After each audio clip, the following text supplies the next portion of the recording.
once we know our production budget, then we can also determine what we need to spend on direct labor for employees to produce these things. So we have a problem here, and this is a classic example where there's really too much information. There's a lot of stuff in here that you do not need to answer the question.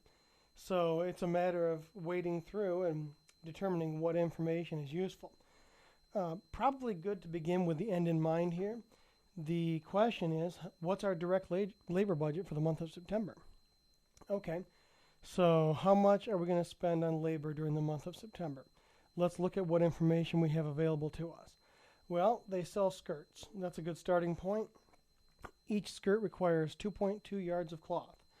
That might be really useful for our direct materials budget, but I don't think it's going to be very applicable to direct labor. They also tell us this is our sales budget for the next 3 months, for July, August, and September, and also the production budget.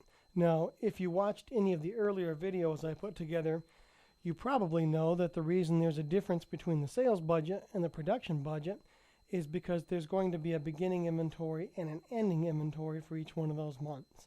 So it's pretty common that the number of things that we produce in a given month will not necessarily equal what we actually sell during the month.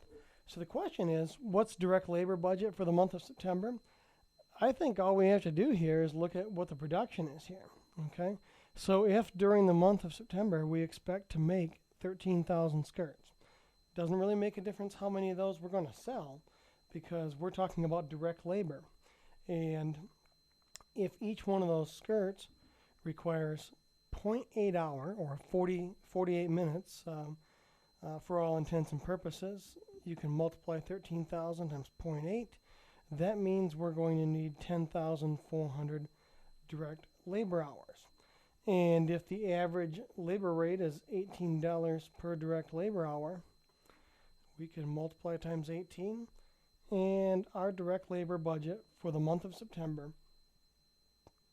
would probably help if I could write it properly, $187,200. So in a question like this, just remember that not every piece of information is going to be needed. You have to use a little bit of discretion to determine which of the items are going to be helpful and which items you can simply ignore. So projected direct labor for the month, $187,200.